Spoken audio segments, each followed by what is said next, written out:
It's time to get geared up and plunge into Motor Madness, Swamp Buggy style.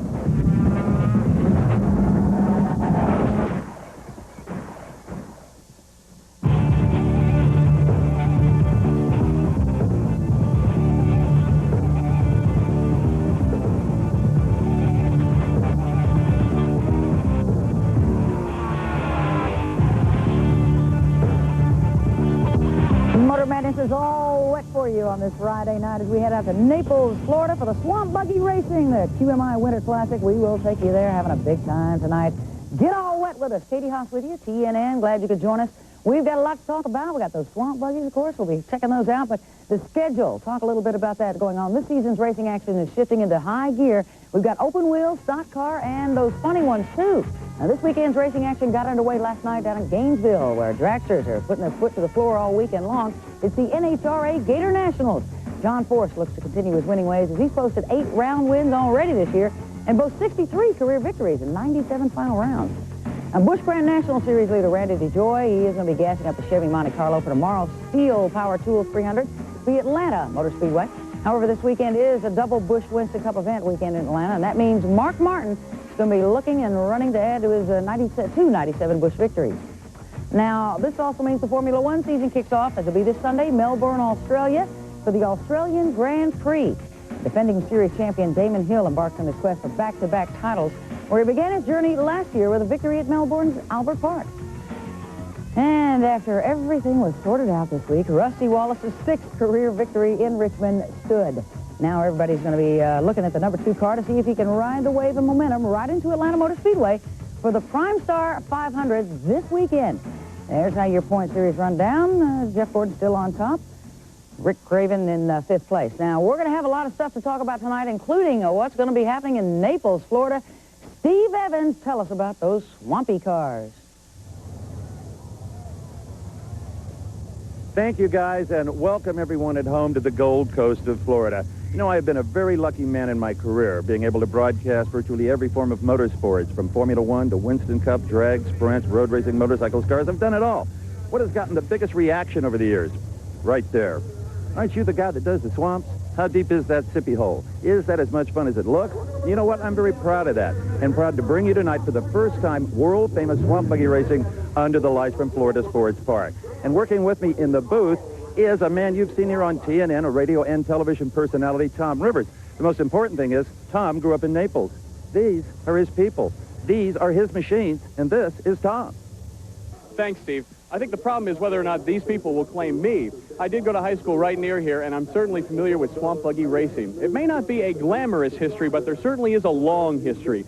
49 years ago, they started racing wood buggies here in Southwest Florida, and the sport has certainly evolved. There's very little that's inexpensive about the Swamp Buggies of today. We're going to see a whole bunch of them tonight, from the Pro Modifieds to the air-cooled to the Jeep class. It's all coming up. We hope you're going to stay with us for great Swamp Buggy racing action under the lights here in Naples, Florida. Right now, it's back to the studio in Charlotte.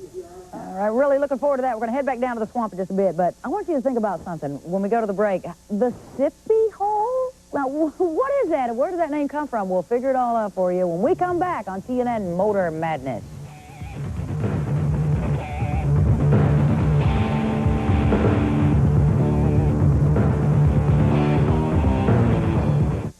Brought to you by Quaker State, the quality... Wild, Steve. Florida Motorsports Park is home to perhaps the most unusual form of racing in the world, Swamp Buggy. Buggy drivers have taken on the mile of mud, as it's called, for nearly 50 years, upholding a tradition of down-to-earth, literally gritty racing that has remained one of the most popular events here on TNN. Tonight, the added element of the first nighttime competition. It is perhaps Swamp Buggy racing as it should be. And it is absolutely beautiful thanks to three huge Musco lighting trucks. Okay, let's meet our pit reporters for the evening. First, here is Army Armstrong. Hey, Steve, it's really great to be here. And I know you and Brock Yates have been coming down for a long time. And Tom, he went to school here, but I am a tourist, and I love coming down here. This event takes place 3 times a year. The track may look the same. They call it the Mile of Mud, but that's not the case. They completely reworked the track. You can only see the top of it, What's underneath the water is going to tell the story. Like I say, I'm glad to be with you in Naples, Florida. I'm going to turn it over to another pit reporter. Let's go over and check with Dave Burns. Hey, thanks, Army. I am excited to be here in Naples. It's great weather. We're ready for some great swamp buggy racing. Now, one thing to keep in mind is they've changed the course a little bit tonight for some of the competitors. Guys like the Jeeps who are lining up behind me for the first heat are going to come down the long straightaway here, and they're going to take the turn as they normally would, but they're going to come through and around one time, sort of a half a lap, and end up back where they're starting at the start-finish line. That is what's called a short course, and that's going to make it exciting for television tonight here from Naples.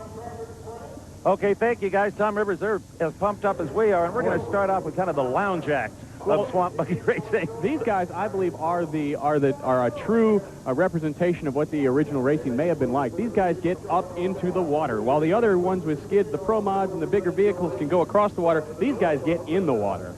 And you can see they got some great names, too. Wide Open, Lunatic Fringe, Full Grown, Stinkfoot, my favorite. Imagine that. Secret Weapon, Nutrageous, and your favorite, I believe, Lost Hog. Okay, as they described earlier, the Jeeps will run the shorter course. We'll show you the full mile of mud a little later on when the Pro Mods roll out. All right, they're getting lined up by staging director Terry Reed. His father Yogi is the official starter. There's a signal on the island out in the middle of the mile of mud, and once it flashes green, they'll be gone. And these are all four-cylinder World War II style Jeeps, really. These are the original style Jeep, and they're going to get going here and try and burn through the sippy hole right off the line. Getting through the first sippy hole is really the challenge in this Jeep class. Absolutely. Actually, they have to go through it twice. Ooh, a good start. Everybody dropped the clutch at exactly the same time. And starting far outside is a bit of a disadvantage. That end car you saw was from the Jeep they call Stinkfoot. And you can see they all try and work towards the center of that sippy hole as quickly as they can. The motor is literally submerged, which is why you see the stacks on the carburetors, all the electrical system coated with silicone to try to keep it dry. But you can't stay dry inside, Tom. On board with Doug McCorvey in Stinkfoot. Doug, one of the preeminent in the Jeep class, and you can see how much water they take in. And you may ask, why do some of them have a passenger and some don't? Personal preference. Personal preference. But Corby likes to have somebody, believe it or not, told me just before the race, he likes to have somebody 200 pounds or bigger because he likes the weight to hold him down on the course there. Yeah, in fact, they run some rather grippy tires to try to get a hold of the bottom of this thing. Coming into your living room, you might want to drape the furniture, Grandma. They kick up a lot of water. You ain't seen nothing yet. There's really not a lot of rules in the Jeep category. They have to be all steel, can't be fiberglass. They can be as light as you want them. They can have rusted out floors. They can do about anything. And I tell you, Army, you really like the Jeeps. Yeah.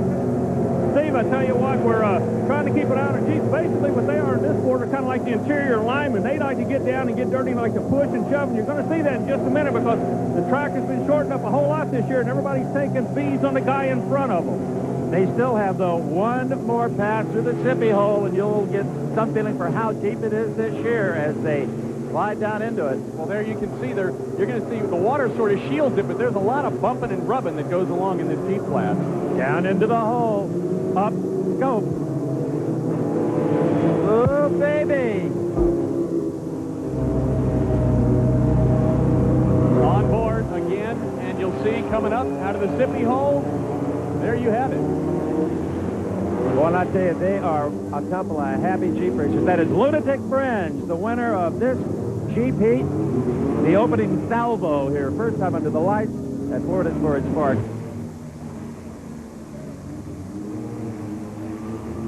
Okay, Outrageous is the winner. They're just all celebrating having... Nutrageous, Mr. Evans. Nutrageous. These guys are nuts in the Jeep class. Nutrageous walks away. Lunatic Fringe, I think, was just pleased that he made a great pass and came in and, and considered in the money. Dave has got the winner rolling up to him right now, and a lot of those buggies are dual purpose. Yes, sir. Okay. They can race them, they can hunt with them. Hey, we've got Reese Gardner down here, and he is right fresh out of the swamp. Great first heat out there, Reese, if you can get out of there. Holy cow. That's right. Get the stars and stripes on there. There you go. Congratulations, Reese. How was it out there? It was great. We had a good race. It was fun. Now, did you encounter any real problems from the rest of these guys? No, I got out front early and stayed out front. Now, you think you got anything for the later on, like the Jeep final?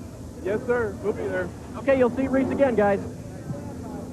You know, I noticed on Reese's buggy that you'll notice, like the older buggies, you've got some of the local sponsors up there. A lot of the drivers still have local sponsors, but you'll see bigger and bigger sponsors coming into the program. All right, the V8 stock buggies are on deck when we come back to Florida Sports Park and the world-famous Swamp Buggy, the only motorsport I know of that has its own cheerleader.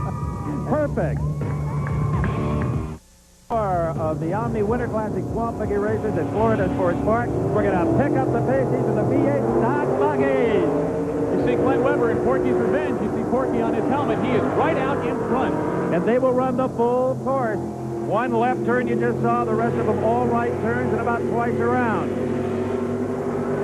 With the skid fence on the front, as Army said earlier, so today they could pretty well coast right across the Mississippi hole. You hardly even know it's there. Glenn Weber is such a fierce competitor. This means so much to him to be on national television winning for Porky's, the restaurant just down the road from the Swamp Buggy grounds here from the Florida Sports Park. And look at those agricultural style front wheels part that water. They've got to stay to the outside through this hard turn. There's a boulder underneath the surface near the shore. If they hit that, curtain.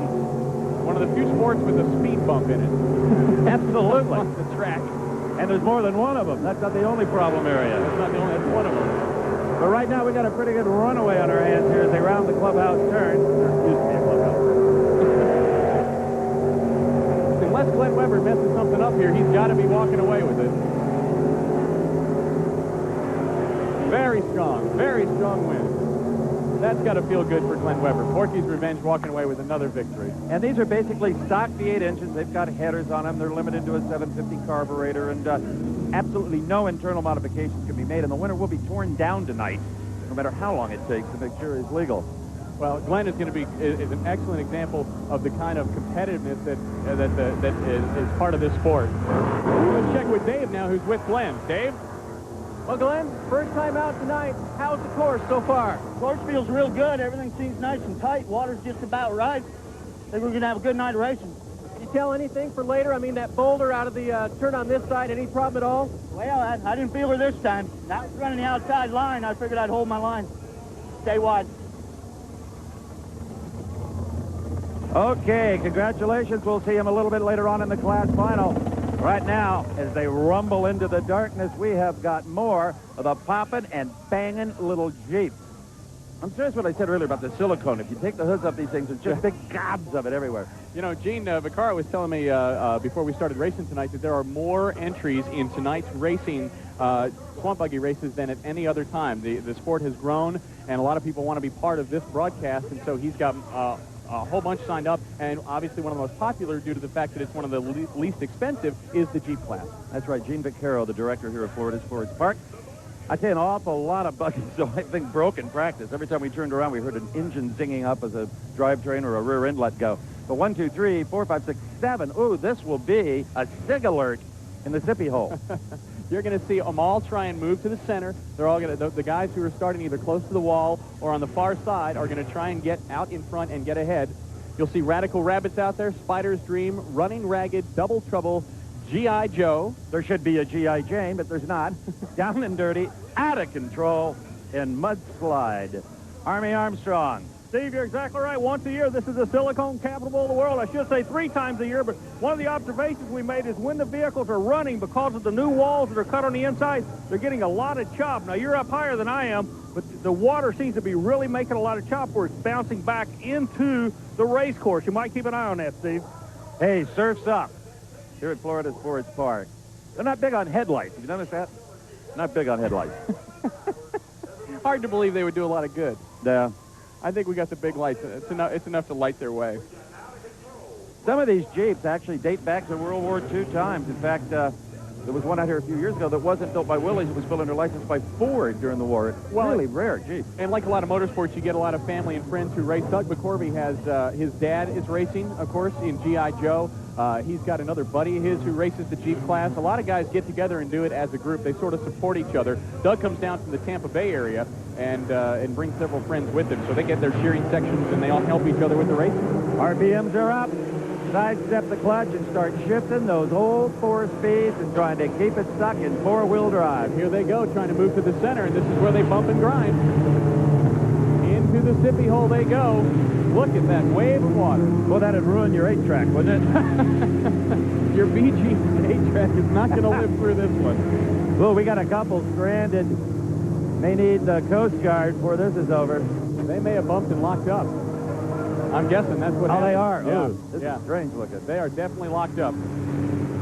There's a line there, but I'm going to bite my tongue till the blood runs down my tongue. Don't go there. Don't go there, Steve. Here they come. Headed for turns 3 and 4. You'd call it if you're on an oval track, but here it's just, I call it the clubhouse turn. And it's funny, though, because you'll see the wave that they send down the straightaway that they're going to have to come back around and meet here in a minute. You'll see them meet the wave that they made on their first initial launch there. You got to get the carburetor and the exhaust up in the air. That's all those stacks you see. You'll see the buggy's trying to hug the inside. It's a little more shallow there to the inside. Yep. They're going to cheat that side as best they can without actually breaking the rule and going up on the high ground, dry ground. And the weak link in these things is that transfer case. It keeps it in the four-wheel drive. What the pops out of that, you're sunk. All puns intended. Looks like you have co-pilots on all the leading buggies here. Look at the competition, even in the heats here, is really close among the buggies. Here they come down the straightaway. We got a couple of yellow ones. They're going to have to go through the sippy hole one more time. Oh, as they meet the defeated turquoise Jeep. Oh, look at her smile. That was so sweet. They are happy. Double trouble. Double trouble. That is his wife as his co-pilot, and he said he's never run better since he started listening to her. Is he describing double trouble as the Jeep or her? I think he describes them both that way, but he says he's winning more now that he listens to her than before he started listening to her. Well, I know I always do better when I listen to my wife, Sandy, who's watching this telecast. Well, there's still the stragglers coming through the sippy hole. Try to get the job done. Looks like Spider's Dream is going to try and navigate and get through. Number 65. As Double Trouble pulls into the pit area.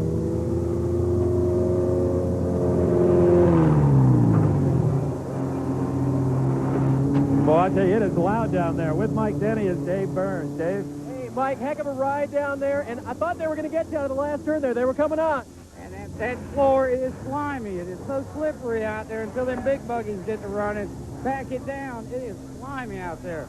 Now, why is that? Why is the track particularly slimy? More sediment or what? Well, what they did when they graded the track out, everything's loose. Nothing's back down, so it's just like a mud pit. You just sit there and slip and slime. I couldn't get a hold of any traction at all. I'd like to say thank you to Benzo for all their appreciation, all their help. All right, good job, Mike. Hey, we'll see if that track will pack down a little bit as we go through the evening tonight. Well, I've heard race car drivers complain about a racetrack with a lot of different terms, but I've never heard one called slimy. Slimy condition. But on the Mile of Mud, slime is good. We'll be back with more right after these words. The Jeep class, Steve? Yep, this will be heat number 3. It's dwindling down in size anyway. Just 5 Jeeps glistening under the Musco light. Whoop, we got one coming late. That's sportsmanship, huh? I waited for him. You know, there's some... The names you see on the Jeeps are so fabulous. Bad Gas, Free Willy, Red Ranger, followed by Rusty Bucket. And you gave me that one, didn't you? Wet Willy, Yes, Long Shot, Mean and Nasty. Now, Free Willy, number 2 there, you can associate with the Willys Jeep. And that's pretty creative stuff. Water, slime. Sure. You know. Absolutely. Mean and Nasty is one of my favorite Jeep buggies down here. These guys really go after it. And you're going to see more bumping and grinding here as they head off the line and towards the sippy hole for the first time. Well, that's Terry Gray trying to get them lined up properly. Everybody has to nod their acceptance of the start. Once they do, his dad, Yogi, Victor's delight. Yogi and Boo Boo. Smarter than the average bear. And they're off. Mean and Nasty and... Well, the inside line proving to be a big advantage here so far. Look at 89 coming through the red Jeep. Look at the red Jeep. If he gets to the sippy hole and gets out with some momentum, you're going to be trouble. It looks like it slowed him down just a bit there. Yep.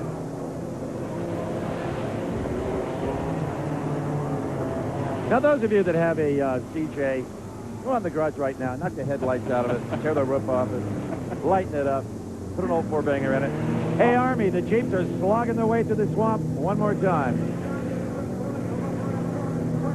Steve, you know, I've been watching the guys on their start, and if you watch them, it's like a big tidal wave coming from the front, but they're going through an area now. The very last vehicle's going through an area that's been reworked on the track, and they're telling you can see the flags off to the left and the right of it. One of the last vehicles, as a matter of fact, looks like he's caught in, but that's no man's land. Nobody knows how to handle their Jeep in that area. But one of the things that we're seeing down here is the fact that it's a wall of water that these guys are pushing, and they're actually drafting each other. Steve, they tell me it works just as well here as it does down the road at Daytona.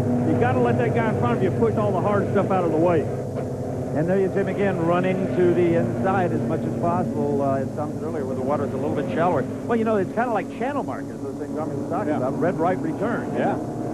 But the wall of water that they kick up is certainly something that you try and get behind somebody else, let him push the water, you get in behind him until you're late in the game. Right about here in the race is where you're going to see somebody try and make their move around the leader. Yeah, the one thing you really can't do here is slingshot anybody. Ooh, down into the goo. It's a little hard to slingshot when you're heading into the sippy hole, isn't it? Oh, man. In some ways, I'm not sure I ever wanted to see this lit up. You know what I mean? Oh, man, they were bumper to bumper. Absolutely bumper to bumper. Wet Willie. Wet Willie. Wet Willie is your winner. Oh, boy, I tell you, somebody didn't have enough silicone by the sound of the motor out there popping and banging. Looks like bringing up the rear. Bad Gas is making a hard play not to be last in his heat. And going to pull it off, I think, too. I think so. I think so.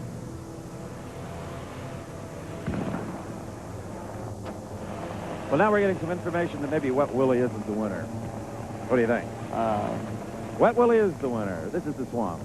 Kind of like the early days of the outlaw sprinters. There wasn't any rule book. Yeah, there's Wet Willie. Here's Wet Willie. All right, Willie.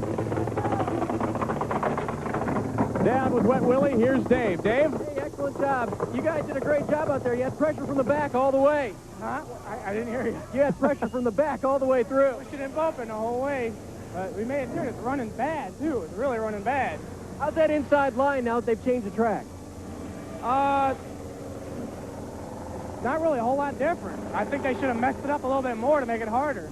I didn't get too close, though. As long as you're out front, that's all right, right? Okay, good job, guys. Gene Johnson with his co-pilot there, Tiny. I don't know if you noticed him in the passenger seat there. I did notice Tiny. But those Jeeps are so loud when you're going through there that it's hard for him to hear when they get to him afterwards. Some of your fans here in the stands here watching the Swamp Buggies for the first time under the light. And it really is a beautiful sight. 3 times a year they race. When we first started coming here back in 1983, it was really only once a year on the Memorial Day weekend that they crowned the King of the Swamp. But we're going to crown a winner King of the Swamp tonight. Well, the sport certainly has come a long way, and it's done so much to promote Southwest Florida in terms of the history. Not just everybody thinks of beaches and resorts and golf, but there's a lot more to Southwest Florida. And a lot more than just swamp buggy racing happens at this very park. Let's take a look at when a swamp isn't a swamp here. Yeah, there's not always water in this ditch.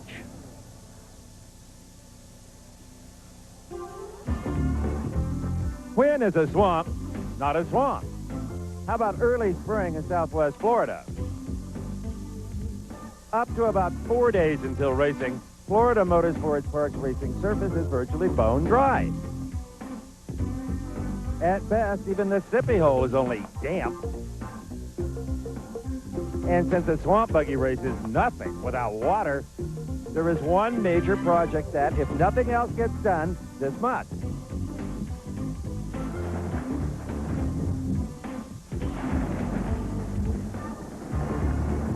Filling the swamp with H2O. Our pump pumps at about 1,000 gallons a minute, so this pump will run really from now until for about 30 hours until we're at race depth. The first part of the process, of course, is to fill the sippy holes. We have 2 of them, and that takes the majority of the day. And then we'll pump overnight to fill the rest of the track. A true race level is somewhere between 14 and 17 inches of depth. It takes nearly 2 million gallons to fill the course. Now, during the summer, Mother Nature bestows a rainy season on Florida, and the daily rains keep the swamp at race depth. And where there's water, there's wildlife. By the time we're ready to go racing in October at our Fall Classic, This track will have millions of frogs, a few catfish, a few water moccasin, and a gator or two. And that makes it real interesting for the fans and certainly thrilling for the first few drivers through the Sippy hole. 30-some-odd hours and 2 million gallons of water later, voila, the Swamp Buggy course as we know and love it. It is hard to believe that that course could ever be dry, but that's amazing. We're sure glad it's full now because the V8 stocks are going to go. Okay, we have got the second heat of the V8 stock buggies, the long wheelbase, about probably 350 to 400 horsepower, little loony, atomic toad, and hey, whatever's fair. Okay, let's go racing, gang. Final nods. They're all intently watching that signal out on the island. Come on, baby. Everybody wants the best start possible, especially the driver on the far outside. I'll tell you, they load up those transmissions. That can be very hard on them. It tends to not only heat up the transmission, but the motor as well. And overheating is the biggest problem in the swamp because with the tacky bottom, everything is loaded hard all the time, and that's what builds a lot of heat. You know that going up a mountain pass in Colorado. Still trying to get them lined up for what they think will be a fair fight. Well, 2 are away.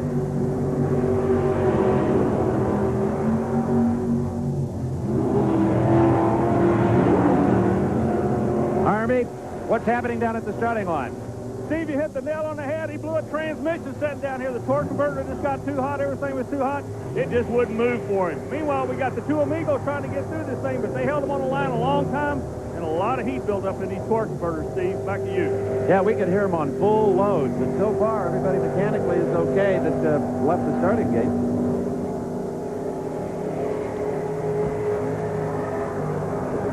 Atomic Toad, check out the top of that wing. He'll soon be joined by billions of little friends in the swamp. Atomic Toad with a giant lead. Giant lead and a great run. And running a good line, too, through that right-hander, staying away from that submerged boulder. They think it's a boulder. It looks like might be a Jeep left over from last October. Looks like he's got those skids set just right. You know, the drivers oftentimes will talk to us about whether or not the water is too low or too high and how that can affect the skids. And getting the skids just right to make a really great run. The consensus this afternoon was it was a couple inches higher than they really like it, but no problem. Hunkered down, Atomic Toad. Boy, this is a great run. A picture-perfect run. Atomic Toad, your winner in the second heat. And never missed a beat. The V8 class. This is fabulous. But let's remember, as these heat winners get together in their class finals, the competition is going to get a lot stiffer. You see the steam pouring out of that? They need a few minutes between heats and mains and so forth to cool these things down. Definitely need some time to cool down. Just not having the beans tonight is the classic 103 buggy. Here, Ham, what's Ron Walker? Ron, the hell to the right a long time. Too much heat back there? Yeah, it's getting pretty hot. I got about 35. Okay, good job. We'll let you go cool off. Thanks, Dave, and thanks, Ron. All right, let's take a look at the no start. Here, the buggy closest to it. That transmission just flat would not go. For being loaded, no doubt, and having, I'm sure, a fair amount of wear and tear on it. But that's one thing you have to do if you're going to be stuck up on the line. Don't have it loaded up on the brake. Okay, we will be back with more from the Florida Sports Park night swamp buggy action. I never thought I'd say that. One of the few places you can enjoy weather like this is Southwest Florida. We're back at the QMI Winter Classic Swamp Buggy races in Naples, Florida. Nighttime action with Swampy. Swampy dancing. You know, there's a lot of pomp and circumstance that involves the Swamp Buggy races, and one of it involves the Queen. The Swamp Buggy Queen each year is a special honor, and Steve took a look at it.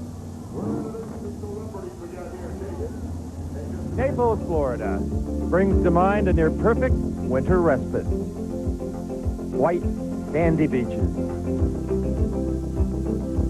Blissful retirement. And swamp buggy racing. Every year, the folks in Collier County elect the Swamp Buggy Queen.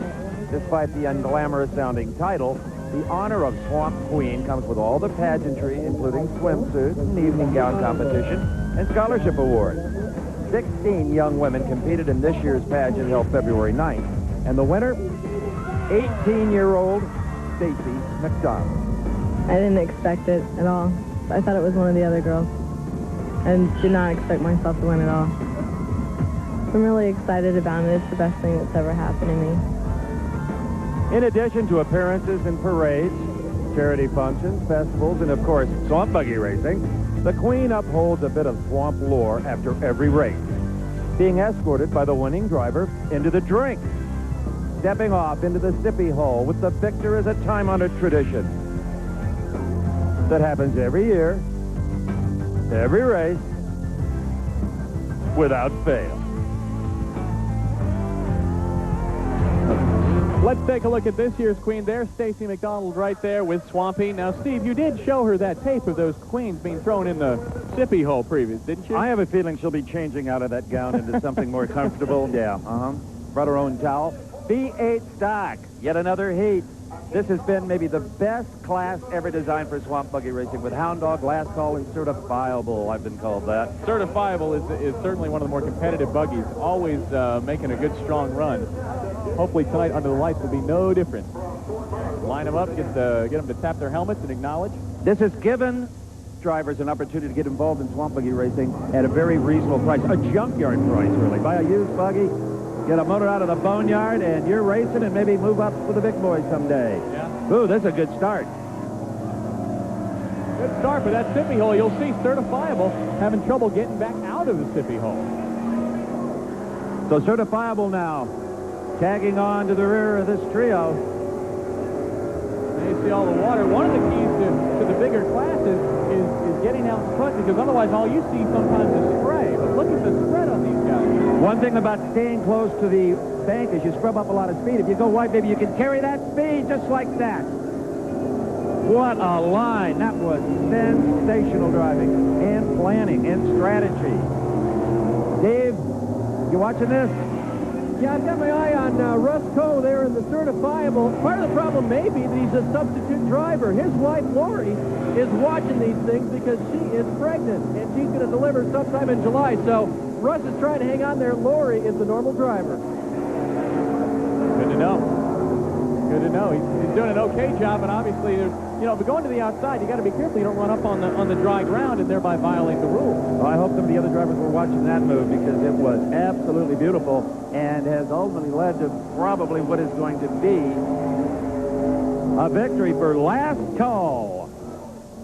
What a terrific driving job. Sensational. And there's your second place nod. Absolutely. A little bit behind Last Call, and Certifiable. It's Hound Dog. Well, Last Call made that move. It's a move that I've seen Bonnie Jolly and Glenn Weber do. And let's have Dave talk to him. Dave? Well, we're down here. He's getting her shut down. Hey, pretty good run down there. We'll let you go quick, but did it run too hot for you or just right? A little hot. Your start looked extremely good. Start was good tonight, eh? Oh, yeah. I'm glad. All right, we'll see him back at the big feature later on.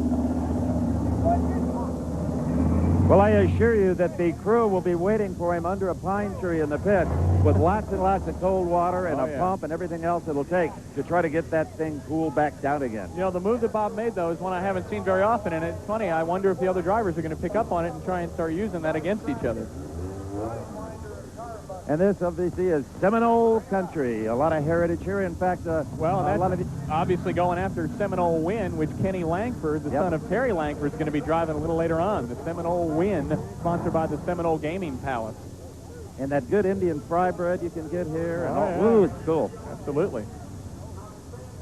Another Jeep heat here. We have a ton of Jeeps tonight racing, and we're going to have another 1, 2, 3, 4, 5, 6 Jeeps in this heat. And they will transfer to the class final, which will be coming up a little bit later. You just saw that booth at the top of the grandstand. That's where we are. Okay, let's take a look. We got Sia, and he hopes to live up to that name. Yeah. Jessup Grung, Stump Knocker, Bad Mutter, U.S. Male, a real popular one down here. Froggy 2 and Mud Dauber all competing in this particular heat number 4 of the Jeep class. When we first started coming down here, the original Froggy, what a character he was. He had hand controls. He had lost his legs, I believe, in Vietnam, possibly Korea, but oh, what a guy he was. He passed away about 2 years ago, and now the second generation campaigns Froggy 2. Love those pink helmets. Love the helmets. You know, it's great because a lot of those stories are going to get a chance to be told next year when they open the Swamp Buggy Hall of Fame here in the grounds of the Florida Sports Park. In its 50th year of Swamp Buggy racing action, they're going to open that museum, and you're going to see a lot of those stories have the opportunity to be told. People who have followed the sport, or maybe they're new to the sport, they've just discovered it by watching TNN Motorsports, are having a chance to learn some of the history about it if they can come down to Southwest Florida. But what a beautiful place to come to. And a little like rodeo. It's a sport that came out of the workaday world of the people that lived in the swamps. With the big high hunting buggies, it's what it took to get through, to hunt, to feed your family. Yeah. For recreation as well. It was a necessity. Rumor has it they were in a potato patch, and they got to arguing about who had a better wood buggy. And that was the origin of Swamp Buggy racing. Here we go with the Jeep. And remember, the Sippy Hole was named after a guy from Mississippi named Morris, who never once got across it. I think he got across it one time, but he certainly never won big here. It frustrated him. And, of course, there was his wife, Mississippi. That's another story. And they are off. It looks like this heat's going to make it through the Sippy Hole. Where do you practice for this? In your swimming pool or car wash? I have to guess the way you practice is on-the-job training. You come out here and you put your buggy in the water and see what happens. That's right. You can only do it on racing weekends. See if you've sprayed enough silicone on it and you get 3 shots a year. The Jeep. Passengers and all. Look at shooting water out of the stack. So some water is getting inside that engine, getting compressed out of the exhaust pipe. David? A racer who runs a V8 stock or a Pro Modified, you can put a fan on your engine in several different places because you don't sink that thing down in the water. These Jeeps cannot do that because they get so far submerged. So what they do is they basically rely on water cooling. So the only way these guys cool down is getting them low in the water. If you did have a fan on it, it would dig into the water, bend the fan blades directly into the radio, and just take a big bite out of the radiator. You know, it's funny, you look at the Jeep class, and the guys who race in this class are a lot of guys who have mud bogged in the past and have now taken this on because it is only 3 times a year. It's not too taxing on the schedule, and it's not all that expensive. So you see, the Jeep class especially, people come from Sarasota, Tarpon Springs, from Bradenton, from Lake Wales, Gulfport, down from Fort Myers, and Port Charlotte, all up and down the west coast of Florida to come and race 3 times a year here at the Florida Sports Park in Naples. Yeah, a lot of them don't even have a trailer. They just throw a tow bar on them and pull them behind the motorhome. Pull them right behind. Well, I tell you, this is really competitive, and this is the finish. The Jeep's running the short course. It looks like Mud Daubers going into the Sippy Hole in the lead. This is where the other Jeeps are going to try and make a move on him, but see, they get caught behind him, and there you have it, Mud Dauber. Mud Dauber might have got a little push from the yellow Jeep in second place, even. That was really, really, I can't say hot Jeep racing. That was, yeah, it was hot Jeep racing. I liked it. We need to get a diver out for 21 there. Look at how high up the water is, and that was a real good point that Dave made about the radiator. And this is not filtered water. This doesn't go through one of those charcoal filters before it's out there, you know. This is right out of the pipe. And you know, when the swamp is dry, they have been known to run endurance stock car races in there, which really has an altering effect to the bottom. And first race of the year, nobody has a clue what it's going to be like out there. And considering that, really, it's been pretty uneventful. He doesn't call it uneventful. Boy, here he is trying to get out of there. Now, Gene, tell him the story about the gators, the cotton. Let's hear about all those frogs and those couple of water moccasins in the water there. At the very least, he makes a few frogs for friends here. I like his spirit. I like the crowd. Spirit. Hey, Dave, down in the pits. Go ahead, boy. Hey, Trey, nice race out there. You had him covered. Thank you. Hey, I understand your name comes from a TV character. Is that right, on the Mud Dauber here? Well, they have called me that for a couple of years, so I guess so. Well, because of his blonde hair and everything, they call him Dauber from the show Coach. Hey, one more thing I want to show you guys while we're right here. Underneath the Jeep here, you can see we got about 32 inches of height between the frame and what would be dry land here. That is the maximum that they can run. They can't get any higher out of the water than that. Well, congratulations to Dauber, the McCorvey Racing Team. Yep, And you see his name on there, so you know even the Stinkfoot folks are somewhat happy about the win. We're back with more Swamp Buggy Racing from Naples in a moment. Stay with us. we're back with more throbbing V8 horsepower on TNN's Motor Madness from the QMI Winter Classic Swamp Buggy races. And this will be just a two-buggy V8 stock heat. I believe that the last two buggies, as a matter of fact, is in their heat races. Phil Macias, I believe, is on the inside, Tom. Yeah. And Typhoon. So Scrap Iron and then Typhoon in the V8 stock. So this is really mano a mano. Phil's a new affair here. A new driver here. It's his first time racing, we believe. And they're not going to make the mistake some of the earlier ones did. They keep the RPMs down until the light flashes.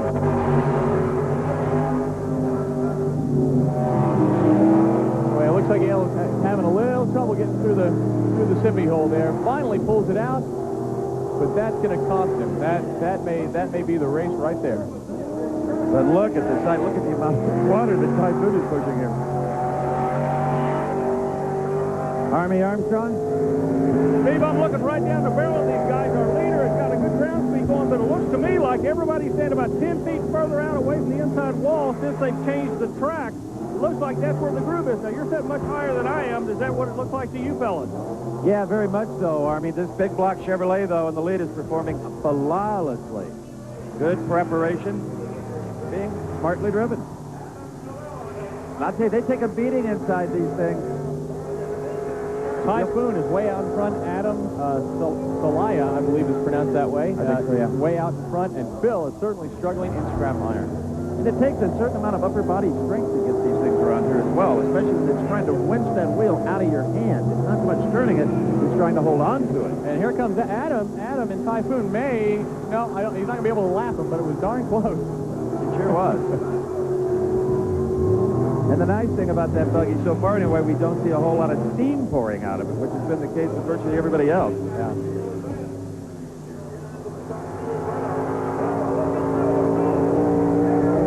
So in second place. Oh, no! Oh, no! The race was over. Apparently, he lost track, or he just wanted to make another lap. I mean, who knows? The most important thing now is the driver okay? And the answer to that appears to be yes. Safety crew heads on out.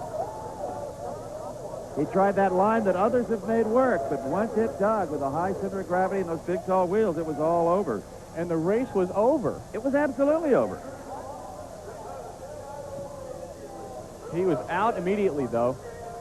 You can always replace those buggies. You can't replace a human life, so he got on out of there. Well, the buggy is called Scrap Iron, and it's pretty appropriate right now, because that may be exactly what it is. Let's have one more look and see what went wrong with Scrap Iron There here. he started around the turn. He was trying to, I think he was trying to get to the outside. Cut it a little too much, and there you have it. I'll bet you there is a rut you can't see under the water that caught that left front wheel Has and to be tipped him something that upside caught down. him. I can't imagine that was enough force to send it over. They are required to wear seat belts. They're required to have a fire extinguisher, and many of them, I don't know if it's a requirement or not, carry some scuba diving style oxygen, reserve oxygen. Exactly. Well, we had our first upset literally here today, and Dave Burns is down there with the winner. David? Yeah, while all this was happening out on the track, Adam Salila, and I did ask him, it is Salila, was winning the race. A great start and a great finish for you. Yeah, feel like we got it working a little better when I first went out. Got a lot of power in the motor and seems to be working pretty good. I'm getting awful wet, but that's what this sport's all about. Exactly, this is the swamp. Are you going to make any changes for your final later on? I'll probably try to work on the front end a little bit more to get it handling a little bit better. You know, the better it handles, the faster I'll go. We talked about steering a little bit during your race. Do you have hydraulic steering, or is this Armstrong steering? Yeah, it's hydraulic steering. It's fairly easy to steer. Okay. Well, Adam's a racer, and he drives it hard no matter whether he's got easy or hard steering. He's our latest heat winner. He'll be back later for his class final. Yeah, Adam did a sensational job, but what a strange incident we had with a driver who actually had already taken the checkered flag and just kind of hung in there, whether for fun or confusion, I really can't say. But our winner, boy, he was stout. Stay with us. When we come back, hopefully we'll have some of the heavy metal of pro stock racing. If you're blue and you don't know where to go to, why don't you go where fashion fits? putting on the record. Presenting Sounds of the 80s. All your favorite went over and off the scale for bizarreness with Phil Messius. The race was over, Army. What was the deal? Well, I've got Phil with us right now. Phil, it looks like he's just literally high-sided, but the race was over. How come he went after it that hard that late in the game? It's never over. I just, you know, it was running bad when I took off. I was trying to clear it out, and I just want to see some new buggies. I want to see what it'd do. And apparently it was doing pretty good, you know. What did it feel like when you went over? I mean, what went through your mind? I was trying to clear the corner, and I wasn't able to clear it. I guess when I turned the wheel, I guess the wheel must have went under and just broke. It's aluminum front end, so something must have gave out. Steve, it looks to me like he collapsed the left front suspension on it, what caused him the high side. Back to you, fellas. Thanks, Army. Good reporting.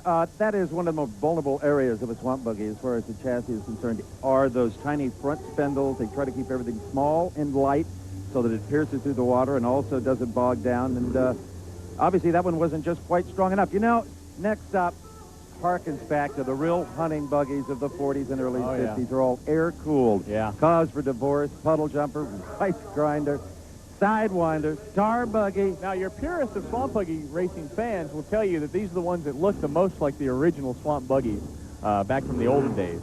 They don't move very fast. They certainly don't have the power the pro mods have, but this is certainly a lot of fun to watch, especially when you look at these buggies for their design. Hey, Army, we got the air-cooled buggies. You love them. Yeah, I love them. I tell you what you're going to hear, Steve, is a lot of RPM and a lot of winding. Rice grinder, that tells you where that motor was made, what country it was made in. Like you said, the drivers are actually running handle. But we got to... They're going to have a problem getting to the first shippy hole because they don't have the ground speed they need. And also, Steve, these vehicles do not run a lot of real sophisticated suspension. Basically, they're just basic, rigid vehicles. Yep. If we go back to the 40s, I think this is about what they all started like as far as suspension-wise. Yeah. They're pretty solid in the front. Some of them have a little leaf arrangement in the back end, but basically they're pretty darn much solid. And you're talking about straight welds there, pretty much. You're talking about metal to metal. You're not talking about some of the more advanced suspension that's out there today. No, I question some of the tubing, too. It's Midas muffler comes to mind. O2 thin, as they call it. Here they come, right into your family room. Their little message is coming up. Car buggy looks like it struggled a bit to get off there, but it's trying to play a little catch-up ball here. Looking around, car buggy trying to get moving there, but obviously, I don't know if he's going to make it out of the sippy hole. Doesn't look. See him right there. He's stuck in the water. And he has one of the lower buggies, and I think he paid a penalty for that, too. Well, and meanwhile, cause for divorce. Looks like he's going to walk away with it, but look who's screaming up behind him. I don't know. And a beautiful wheelie for cause for divorce. You know, that is not my class. I'm acrophobic. I don't like heights at all. That's just sitting up a little too high for me. Boy. Cause for divorce makes it through the zip hole, but then takes a little rest. Decides to head towards the pit. Takes another little rest. I think a little celebration started early there. Meanwhile, on the backside there, Tar Buggy's still trying to make it around. Just slogging along. Maybe able to log a time of 3 days, 2 hours. Get a calendar for this one. I don't think the stopwatch is going to handle it. Oh, well, it looks like Cause for Divorce has been able to pull into the pit area. And Dave is with him now. Dave? Yeah, I can hardly reach Billy Philpott. He's all the way up there, but that was a great race. What was the wheelie all about there at the end? Yeah, just kind of hung up on me, popped up in the air. Nothing to change for later? Maybe you keep the wheelie, huh? Maybe so. I think the crowd likes it anyway. That's right, guys. This is about entertainment, and Billy just put on a show.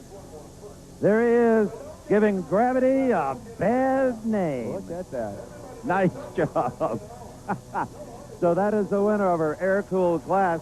Sooner or later here, we're going to get some 1,000-horsepower machines on this starting line. Stay with us, everybody. We'll be right back on Motor Madness.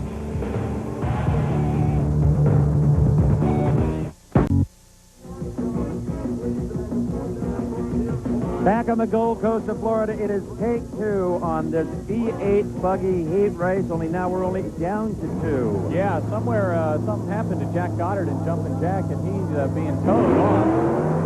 Dan Rickard, another great start over Prodigal Son. Prodigal Son already treading, and we're looking right in the mug of Dan Rickard, a professional yacht mechanic. And I think that's kind of yacht quality workmanship, too, on this buggy. Next generation is beautiful. Skids look like they're working just about right there for him. And something else he has on board that buggy you would have on board your yacht is a VHF radio. The radio is just as right, and he can talk to his mechanic, can tell him if things are going wrong, or, you know, what he can tell him the race. They don't use it often, but when they do, it's a lifesaver. Well, sometimes these guys can't see what's going on with their buggy. The crew can see something. Now they can radio it into them and tell them what exactly is happening with the buggy. Hopefully, the driver can compensate for it and still continue in the heat. I'll tell you, this is going to be a guy to reckon with in the main event. One of the smoothest, trouble-free runs we've seen here tonight. The Coastal Buggy, next generation Dan Rickard. There you go. The Coastal Buggy, Coastal stepped up a couple of years ago and really started pumping money into this with the Chessers and, of course, with Dan. And the Coastal Buggies are always in the money. Well, Prodigal Son just disappointed his parents here. Yeah.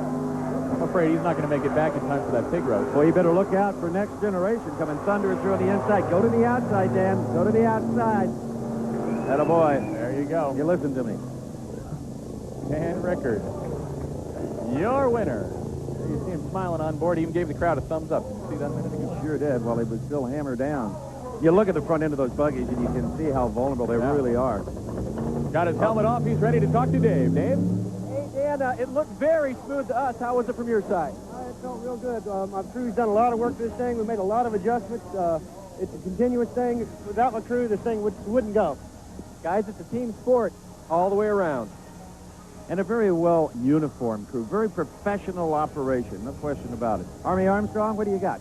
I got a 4-cylinder that goes by the name of Cold Duck. It's a brand new vehicle, Steve, but you know, some things never change. I want you to check Ray Thornton out. Remember, he's the guy that always drove barefooted. Yep, in the Cold Duck bike, always barefooted. There we go. Nothing's changed. You're right up the Army. Say hello, Joe. You know, some swamp buggy traditions have to be maintained. Right. And Ray driving barefoot is one of those that should always happen. Plus, you don't ruin a nice pair of shoes. And you don't have to walk around in soggy shoes. It makes all the sense in the world to me. Well, as they try to clear the course of Prodigal Son, we're going to take a real quick break and be back here on TNN with more swamp buggy racing from Florida Forest Park. Stay with us, everybody. The best is yet to come. Welcome back, everyone, to the QMI Winter Classic, Florida Sports Park in Naples. We have got maybe side by side the two best V8 stock buggies in this wet and wild business. And that lady right there, well, her name is Bonnie Jolly, and she's a real leader in this sport. And earlier this week, we had a chance to find out exactly what makes this Naples native a Jolly Bonnie.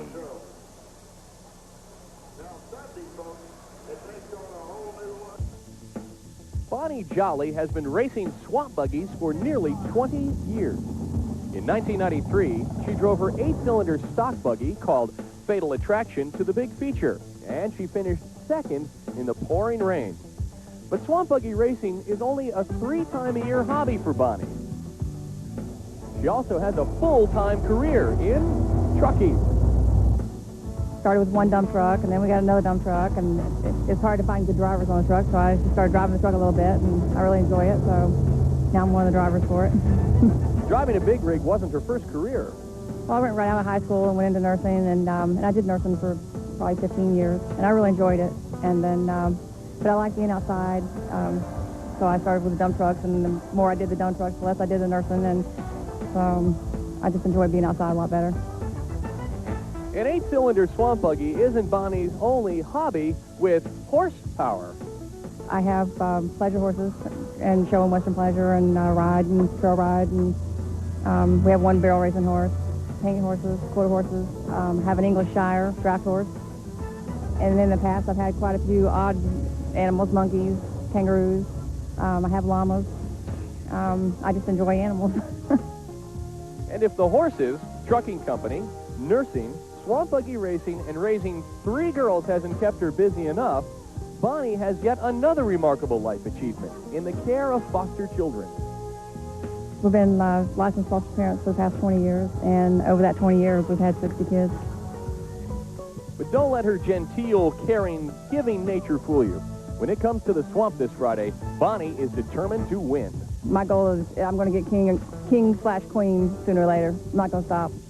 That is one of the best V8 stock buggies in the business, driven by one of the nicest women and most accomplished female swamp buggy driver there is in this sport.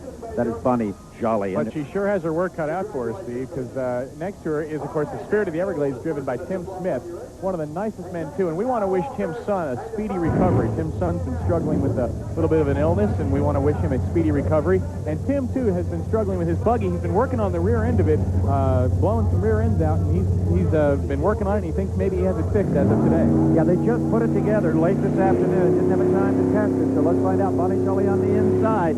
Spirit of the Glades outside. Almost looks like a jet car of some kind. They're waving. They want to go. Bonnie, big launch.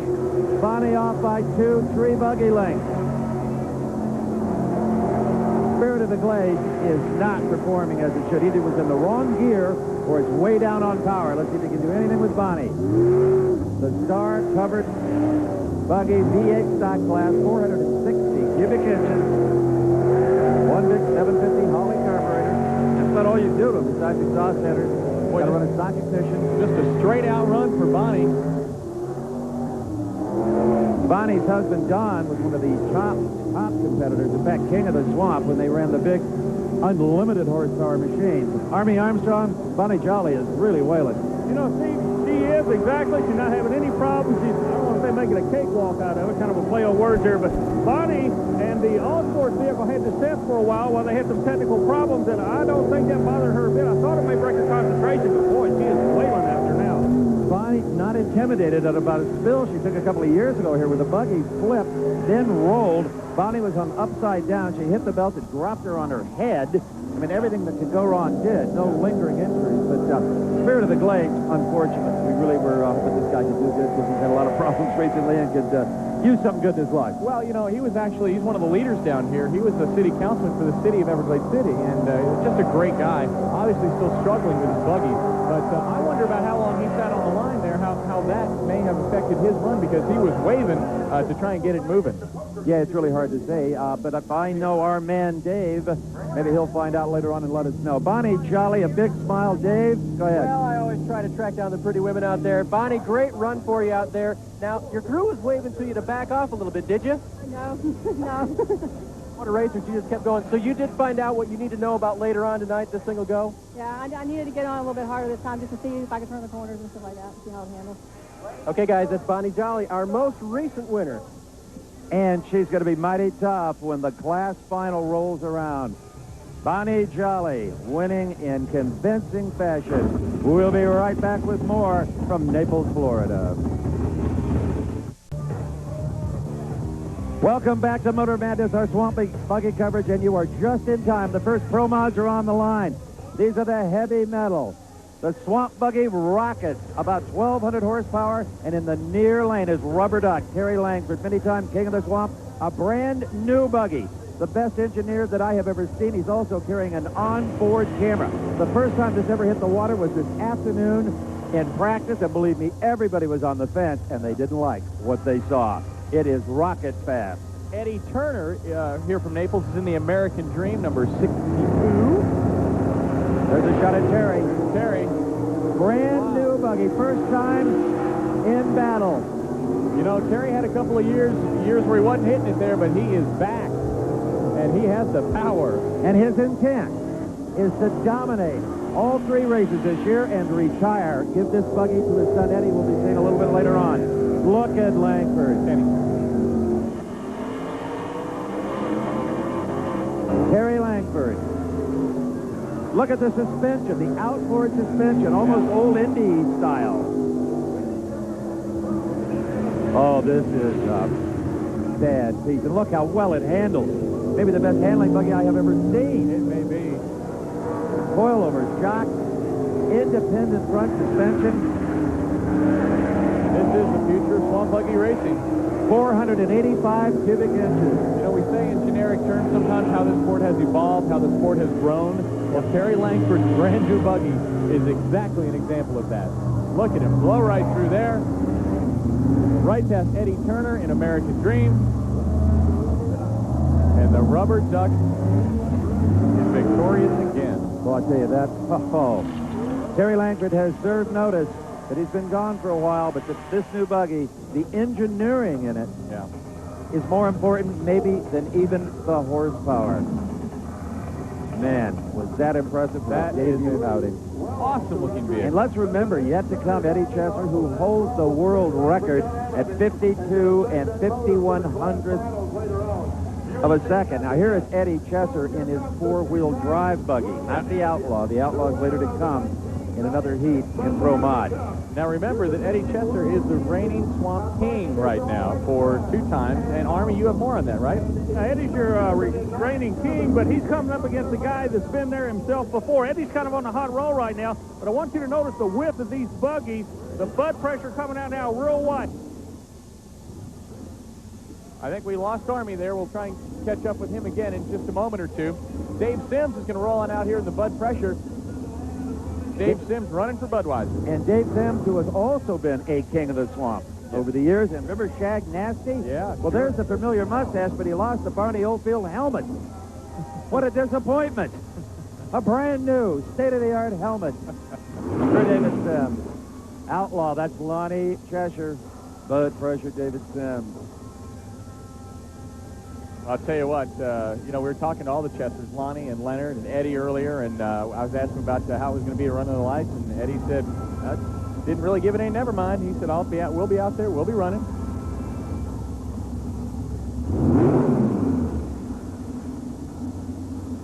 Intently waiting to start. There's Eddie, second-generation swamp buggy driver, the Coastal Machine, looking over at David Sims. Sims, a little gamesmanship here, I believe. Taking his time, backing up, nudging it forward. Little look of irritation on Eddie's face. Sims needs the whole shot. Instead, he bogs down right off the line, and there goes the Outlaw.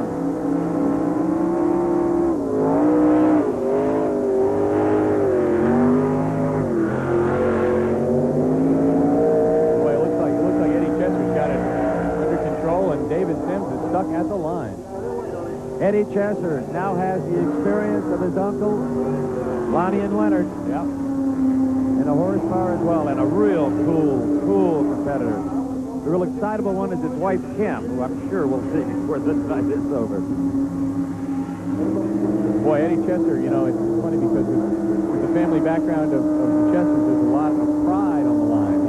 And there he goes. See, look at him. He knows that Dave Sims is back there. He doesn't have to burn it. He won't either. He won't use more than he has to in an attempt to show off. He'll use what he has to win, and that's it. We call that a four-wheel drive buggy, but it sure looks like a two-wheel drive today. Here he comes for the checkered flag. An easy victory. Absolutely. For Eddie Chesser. And let's go down to Dave. He is with Terry Langford. Well, Terry put this brand new buggy in victory circle the first time he ran it. Anything different from the shakedown session this afternoon? No, we just changed a few minor things, but it felt pretty good, and just getting used to the running at night. It was a little bit different. Yeah, he said he had some glare out there. Now, Terry, you got a very short cool-down time. Are you going to be able to get this thing back out in the same kind of condition that you ran a few minutes ago? Yeah, because it came in cool, so we'll be okay. All right, guys, he's running cool, and he seems cool. He seems real relaxed, like he might have a chance tonight. I think he might have a chance, Dave. That's an understatement.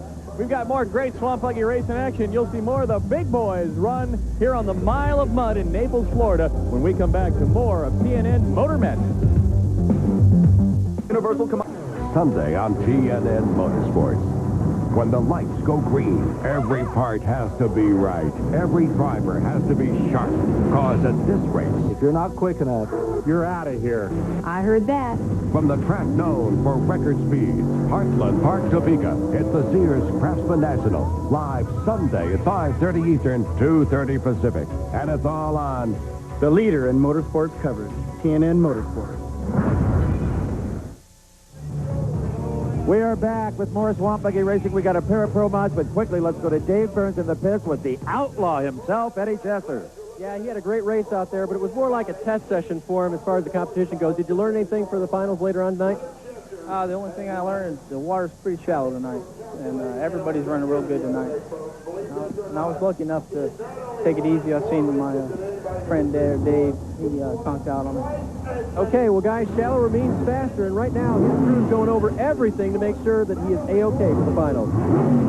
And we have got an orange buggy that everyone who's ever watched the Swamp Buggy races should recommend, or recognize, rather. Dad still won. Leonard Chesser. For a full decade, he ruled the swamp. That was his nephew. You just heard from Eddie Chesser. Yep. Leonard's the Don Garlitz of the swamp. Big Daddy. Well, that's right. There's Leonard, son Eddie, Uncle Lonnie, rather, son Eddie, and Uncle Leonard. And here you're seeing on the line John Fillmore in Aquarius 3. He's ready to take on Leonard, and there they go. Leonard Chesser with a good jump. Aquarius wheel for wheel with him. Boy, this is about 1,900 total horsepower on the Mile of Mud, pounding it to death. And Leonard's falling back. Looks like Leonard's having some problems. We've seen Leonard come from behind before, but boy, I'll tell you, he's going to need a huge break in this one. John Fillmore in Aquarius 3, rocking. Looked off the line like it was going to be straight-on racing, but now John has pulled ahead in Aquarius 3. And Leonard has fallen behind a little bit from a technology standpoint. You can just look at the two buggies and visually see the difference.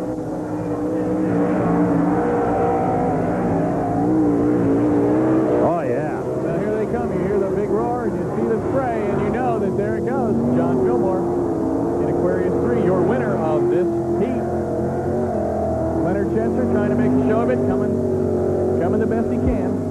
Yeah, Leonard just doesn't have the power anymore, and maybe, now he seems to have the power. Possibly the buggy's holding him back, but you can bet he'll be here every time they open the gates to Florida Sports Park. Well, and the Chessers, too, will tell you flat out that when a Chesser wins, when Eddie, who won the championship the last 2 times, won, Lonnie and Leonard knew every minute that it was as much for them as it was for him. Oh, sure. No question about it.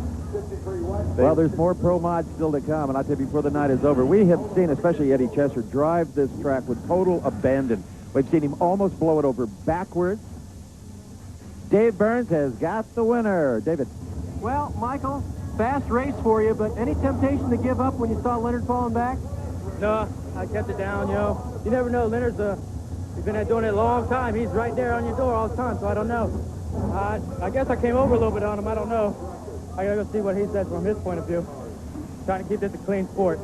Absolutely. Now, you got anything for him in the finals? Yeah. Terry Lafer's going to be a hard man to beat.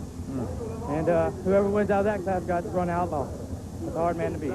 That's right, guys. Stay tuned. The next matchup is going to be Langford and Fillmore. All right, we have a pair of modified 4-wheel buggies on the course right now. And again, we have got another lady driver.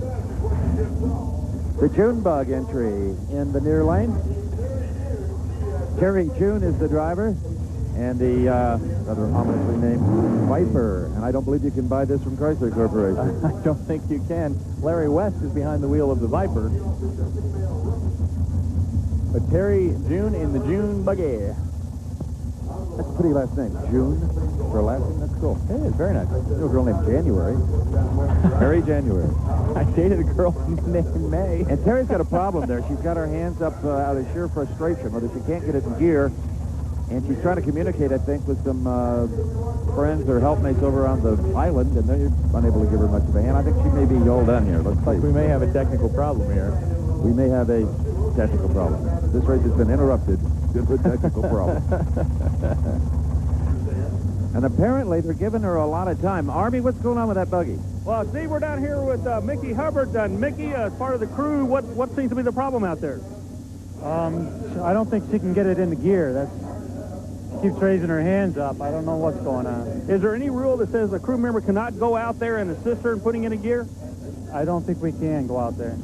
Steve, it looks like it's a transmission problem, just getting it engaged. Back to you, fellas. Oh, that's kind of what we thought. He didn't look like he wanted to go out there, did he? No. If he could, he didn't want to. And what about the other guy just sitting here? I can't tell if his motor's running or not. But he didn't seem to ever get... That's Larry West. Larry West who's signaling the officials like, what's going on here? I'm ready. I'm tapping my helmet. I'm lined up. I'm ready to accept the start. Let's go. Even if she can't come off the line, they should probably start the heat so that he can make his lap and have his victory. Welcome to the world of swamp buggy racing. When the going gets weird, the weird turns pro. He's just going. And look at all the accumulated oil on the top that just blew out the back of those headers. Yeah. What you're going to see here is a solo lap. You're going to watch a solo lap of Larry West in the Viper. Take it and just probably take a nice easy time around the track. I know he's not going to push it. He's got to complete the course. Yes, he does. If he's going to race anymore tonight. So it's a misfortune for Terry June. Surely just, and the linkage from the shifter to the transmission is about 13 feet long. Yeah. Morris cable or whatever they're using. A lot of things can go on there, too. Just adjustment, whatever. We've seen it up before. Sure can. Oh, it's great to see the light shining off the water. Wow, what a different perspective it puts on this sport. It really is. Usually we're wiping our brows, we're wiping the sweat, we're down here battling the heat. And here, in this case, we're at night, we're under the lights, and we're getting to watch a nice leisurely lap of Larry West as he goes around in Viper. And sheer torture for June as she sits in there unable to defend herself. She wanted so badly to race. You could see it in her hand motion, her eyes, when she was flipping her hair around. She wanted out there. Well, you want to discover those problems in the pit area. You want to discover those problems early in the afternoon. You don't want to get up to the line to discover that problem. And it's not like you're going to race next Saturday night or Friday night. It's you only 3 times a year. 3 shots at it a year. So the Viper moves on in competition. Terry June still sitting there forlornly. We'll be back with more on the Gold Coast of Florida.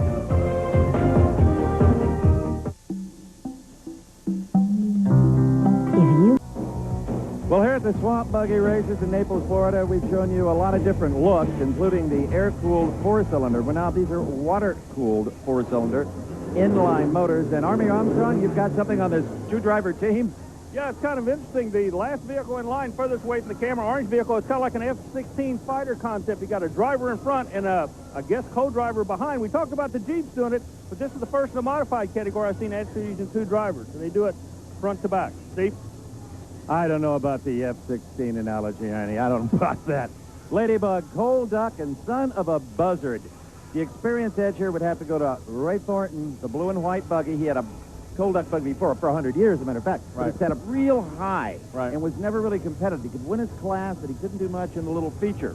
And this is a buggy that he hopes will not only take him to a class win, but also a little feature victory later on. Well, Ladybug, you see how she's incorporated the paint shop there is Tricia Turner from Naples, right here from Naples. Oh, and you saw Thornton, he just drilled them on the start. Look at that.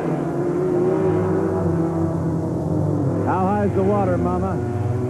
I think it's the fact he doesn't have the extra weight of shoes that really sends him off the line like that. I think that's a huge thing. Huge. He did have shoes, that'd be carbon fiber. Ladybug struggling, as is the other buggy in this class. Son of a buzzard. That's right. Hey, Army, what do you think about Ray Thornton? He's pounding them here. I tell you what, he's beating up on these guys big time, but let's go back to the son of a buzzard. More like a bicycle built for 2. I'll back off on an F-16, stay with myself, Steve. Nice recovery, Army. Well, son of a buzzard is on the right to that orange machine. There is the Boathaven car of Ray Thornton, or buggy, I should say, and that's it. Boy, that is the best looking machine that has ever worn the cold duck insignia. It's an icon in the sport of swamp buggy racing. Absolutely. Son of a buzzard and Ladybug are just way back there struggling to complete their lap. I don't know about the aqua dynamics on Ladybug. You can't even see the buggy for the water. Kind of big and boxy and apparently not very aerodynamic or water aqua dynamics is the term you use. I don't think they ever had it in the aqua tunnel. Yeah. I don't think they did. You think there is such a thing? I don't know. We'll build one. Okay, hey, Dave, you got the winner? Yeah, and Ray Thornton's pretty happy here. Nice run for you. Yeah, man, run real good. Now, Ray, one thing I want to ask you, you're what's called a class representative here. You represent the guys in this sport. What 1 or 2 of the duties that you perform as that? Oh, me. I don't know. I can't even think about nothing right now. You're out there racing. I understand you have to watch the new competitors make a racing run before they can qualify to actually race here. Is that right? That's right. We had to qualify Trish tonight in the new buggy. We have to be sure they know what they're doing. And keep up with all the new rules, help them out with that. Okay, and these guys must like Ray because they elected him. He's elected by his peers, and there's a class rep for every one of the classes here tonight. He is a very popular man. Very professional, very courteous, and a lot of fun. Okay, we're going to go back to the Motor Bandit's home base in Charlotte, North Carolina. In cold, get second place, Tricia Turner. Hello there. Welcome back to TNN Motor Madness. Katie Haas here. We've got some Miller Lite news and notes of some interest. And after some NASCAR deliberations on the new ratio rule, Rusty Wallace's victory in last week's Pontiac Excitement 400 was made official. And it gives Rusty his 47th career victory. And here's a look back for you.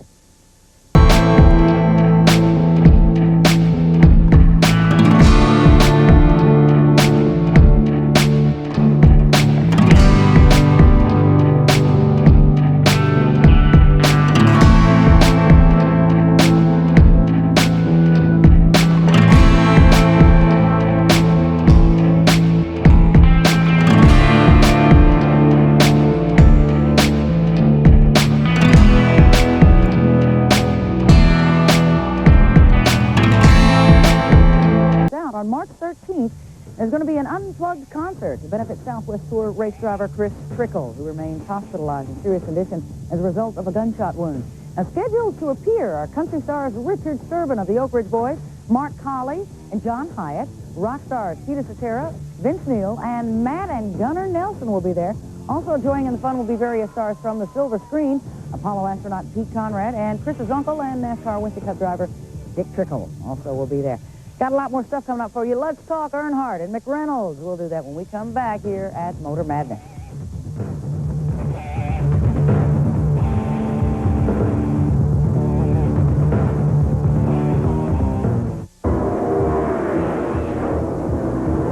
Get ready to roll as Miller Brewing Company presents TNN Motorsports Inside Track Sweepstakes. Think you know NASCAR?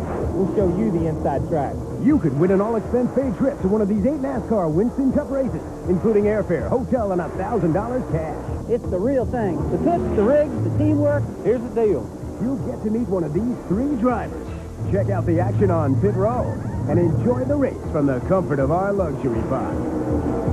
To enter, send a postcard with your name, address, and phone number to TNN Motorsports Inside Track Sweepstakes, TNN Station, P.O. Box 3550, South Ferry, Connecticut, 06488. 8 races, let's go. Remember, if you don't win this time, you're still eligible for the next drawing. Enter now. You still got a shot to win. I'll see you at the track. Brought to you by Splitfire Spark Plugs and Napa Auto Parts. All right, we're going to go back down to Naples, Florida for those swamp buggies here in just a few minutes, but let's have a little chat with our good friend Eli Gold first. Now, last Saturday, he sat down with one of NASCAR's most popular drivers, Dale Earnhardt, and his new crew chief, Larry McReynolds. Now, let's listen in on the rest of that conversation. What separates Dale Earnhardt, do you think, from the rest of the pack? Why is he so good at what he does? I think he knows where the edge is. I've watched this in years racing against him, and very rarely does he step too far across that edge, but he don't never leave nothing on the table. Even when the car is only 80%, and I've monitored him, I've listened to him over the years, he still somehow, especially when it comes time, he reaches down in that bag and pulls just as much as he can and focuses more, what can I do to make it better, rather than, okay, this is all I got, boys, ain't nothing else I can do. And I've seen this year in and year out, race in and race out, just getting the most out of the race car. He wants to win every practice session. He wants to win every pole. He wants to win every race. Not that your team was in need of any kind of fixing, but the folks in the grandstands and a lot of our brethren in the print media see Larry Mack as a quick fix to whatever it was that might have been ailing the number 3 team. Is that a misread? Well, I don't want to call him a quick fix. Is I think he's going to make the next, championship material again. I think we had gotten off track a little bit, and the ingredients have been there and are there to win races and win championships. It just needed a guy to mix them just the right way. The ultimate bottom line is getting to victory lane, but as far as the folks in the grandstand are concerned, I'm curious what kind of feedback you guys have gotten, whether it's been louder from the Ford fans who are ticked that you've gone to the Chevy camp, or have the Chevy fans been happier because you've now come on board? Everything I've heard has been positive. I hadn't had any negative myself. A little bit, and I expected a little bit, but I've even had people with big Ford ovals on their T-shirts and big 28 hats come up and say, Larry, we hate you left, but we wish you all the well. And that meant a lot to me. I've got a lot of letters of that. Again, there's some diehard fans out there that I'm sure have not been happy. I've read some negative feedback in all the different little racing papers, but all in all, from what I expected and what's been there, it's been pretty positive feedback. And any campaigning you'd like to take back from last year when you were talking about what needs to be done to Chevy? Anything you'd like to backtrack on? Yeah, now that I'm there, there's no question in my mind. The Chevy's not near as good as I thought it was. It definitely needs some help. I've been telling you that, Larry. Gentlemen, thank you. It's been a lot of fun. I wish you the very best. Oh, they're a lot of fun. Yes, indeed, Eli. And we'll see again a little bit more of him. Have you ever wondered if you want to compare swamp buggies to NASCAR Winston Cup racing, what do the two have in common? Well, we're going to answer that for you. We'll take a little bit of a closer look. Stay with us on Motor Madness here on TNN.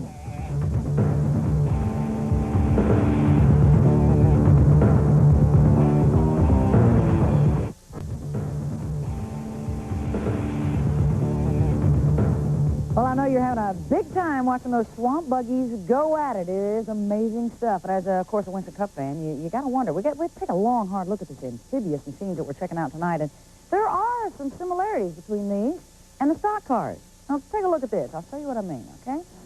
Here we go. Oh, nice, lovely wrecking at Talladega. And look, there's lovely wrecking at the swamp buggies. They both have 8 cylinders in them. They're both 8-cylinder vehicles. Now, they got sponsorship dollars everywhere. And there are tons of fans at both of these events, at NASCAR and at Swamp Buggies. You got your fans who idolize the Intimidator and fellow drivers who just hail them. They got loud engines, of course. They got 4 wheels. You got your oval tracks out there. There's comparisons of these two. But, you know, while NASCAR drivers sweat through their fire suits, these Swamp Buggy racers, they got to soak up that stagnant, murky water. And if they're lucky, they pass through that sippy hole alive, unscathed. But that, of course, brings us to the sippy hole itself. What is that? Oh, my goodness. And what is at the bottom? Oh. A lot of trouble. Good. There is no bottom. China. Well, they said it was Morissippi. You know, he's the guy that never crossed that line, that hole right there. He never crossed it in all the years he ever raced. So I think he's buried down there somewhere. What a terrible thought. That kind of answers the question of what's at the bottom of the sippy hole, but we didn't tell you how the name came about. He gave you a little hint there. A man by the name of Morris. We're not really sure of his last name, but his name was Morris. He was from Mississippi, and he raced for 9 years straight back in his day. But he never quite made it through the treacherous hole. So out of respect for Morris so-and-so from Mississippi, the fellow racers finally refer to the abyss as the Sippy Hole. Well, that sure relieves me. Let's wipe the brow. We'll come back and give you some more exciting stuff. But right now, let's go back down to Naples, Florida, and check out how they're doing with those swamp buggies. Thanks, y'all. We are under the stars here in Naples, Florida. It's a beautiful evening in Southwest Florida. We've got some great swamp buggy racing action. Army, you're with someone who hasn't been out on the water yet. Yeah, we're with one of the stock V8 guys, Tom Butcher. And Tom, are you getting any word from the drivers that have been in front of you? Excuse me, Mike Butcher. Yeah, it seems to be the place to run the outside or towards the middle. The inside, the water's pretty deep. Got a couple rocks in the way. Somebody's bent wheels. One guy turned over. I think if I can do it, maybe the middle or the outside. Okay, now, since he's not been out on the track, I want you to go on board with him. We do have an onboard camera with Mike, so let's all go take a ride. Yep, that's what they call a little lipstick lens. And there you see a look out of the lipstick where they're getting smaller and smaller. And Dave Burns, what's the story down on your end of the pit? We're taking a look at Mike Denny's Pennzoil Jeep here. And, Mike, you had a very early heat this evening, so you've had a lot of time to cool her down. Is that a real advantage for you? Yeah, the motor's real cooled down. It gives you a chance to change your oil and check it all over, where the other guys that go out and then have to turn right around don't have a chance to do all this to make sure the machine is in top-notch shape for the next race. And did you make any changes to your Jeep, or are you ready for the final when it comes? I checked my oil, I added oil, I readjusted my valves and ran everything over, made sure all my waterproofing was good, but I'm ready to go. Sounds great. He doesn't change it every 3,000 miles. He checks it every night, and he's ready to go for the final. And he was one of the lucky competitors that had a whole lot of time to make those kind of adjustments that could prove to be a big advantage when we get to the Jeep final. Okay, we got a little lull in the action here. Let's go back to our Motor Madness home base in Charlotte, North Carolina. Kids? Oh, unbelievable stuff, the swamp buggies. Aren't they fun? Aren't they filthy? Well, next week we're not going to clean it up too much because we're going to go back and check out those big wheels and muddy fenders as the monsters roll into town.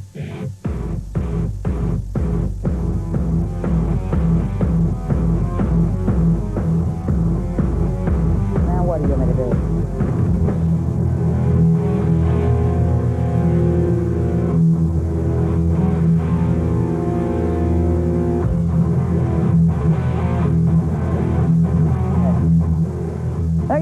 Street Monster Truck, Memphis, Tennessee, March 14th. Please be here, 8 p.m. Eastern, TNN Motor Madness. I don't know what the deal is, but something funny going on. We got this new little game from Sony PlayStation, but I'm not doing that. Look at this. This is our own little monster truck here. I got to check this out. You know, they want me to have as much fun as I possibly can. Fine. You guys want to play the game? I got to work the camera. Okay, fine. I don't know how to work the camera, but it ought to be just as much fun as they're having. Oh, my, there it is. Do I need to put on these headphones there, Sheila? Oh, I'm not sure what ear's what. I don't even know. Okay. All right, here we go. Take 2. Is that me? Oh, that's a great shot there. Oh, sorry. Let me scoot that back a little bit. All right, please. Watch the game. Katie Cam? Am I in the Katie Cam? You know what? This thing's got everything. This is an exciting game. I want to read the bits on this to find out what's... I want to play. Look, wrong way, Sheila. Choke up.